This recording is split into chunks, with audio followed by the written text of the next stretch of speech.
as we go from Finland to Sweden. And shout out once again to Uffe Bodin for throwing this together for us, Frank. Let's just keep going in kind of the same order through these teams. Their forward group, I like it more than Finland's, but I think the one player I'd maybe argue with on here when we move to the depth conversation is maybe someone like a Nils Höglander. I know Uffe had Michael Backlund as his last cut. I look at this and I'm like, okay, maybe adding one more good PK guy to that bottom six and a guy who can be a leader in Backlund is the smart move. I'm not sure if Höglander is a good bottom six guy in this kind of a tournament, but again, similar to Finland, like I love the high end of this Sweden team. Yeah, I mean, I'd be hard pressed to think, and Uffe does a fantastic job, and his points are all well made. I'd be hard pressed to think as good as Höglander has been a nice surprise.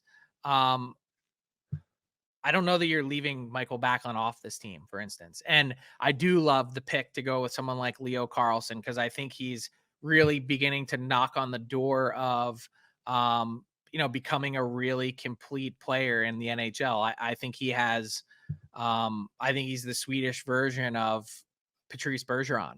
I know that's a lofty projection, but I think he can get to that level in the NHL. Is he there yet or close to it? Not at all. But this is one of those maybe step up experiences that's going to be really interesting. And I think this is the one thing that stands out. If for Finland, to me, was the grind factor that they have. For Sweden, it's the brain factor. They've got some elite thinkers on this team that can think their way around the ice. Yeah, and another reason, sorry, I wanted to make this point on the Backlund thing. I would want another good veteran center because, listen, we talked about it yesterday. Who knows how much you'll be able to trust Elias Pettersson in this tournament. I think that's one of those guys that, hey, if he's playing great hockey in the month leading up, then you really view this Sweden forward group a lot different than if he's in a slump like he is right now. The blue line is the crown jewel, if you want to call it, of this Sweden team. I mean, look at this. Hedman, Karlsson, Dahlin, Forsling, Ekholm, Anderson, Lindholm. You want to talk about the perfect blend of high-end skill while also being perfectly balanced. I think this Swedish blue line, I love USA's, we'll get to in a second, but I think this might have the chance to be the best in the tournament. I don't know that I'd fight you if you said that, to be honest. I mean, it's really good.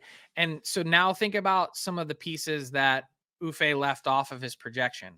Oliver Ekman-Larsson, who's had a fantastic 18 months in the NHL. Adam Larsson as a true defensive defenseman. Philip Broberg has been a revelation in St. Louis. And Jonas Brodin. So to me, they're all really good options. I think he got this 7 right, as tough as that might be to leave off someone like an Ekman-Larsson. But there's a real blend here between offensive and defensive push that I think also a size factor too that really stands out. Yeah, and the goaltending, again, not really much of a question here for Sweden. They have a good trio there. I think Markstrom, one of those guys will step up and be a solid number one for you. So really no question marks in that regard.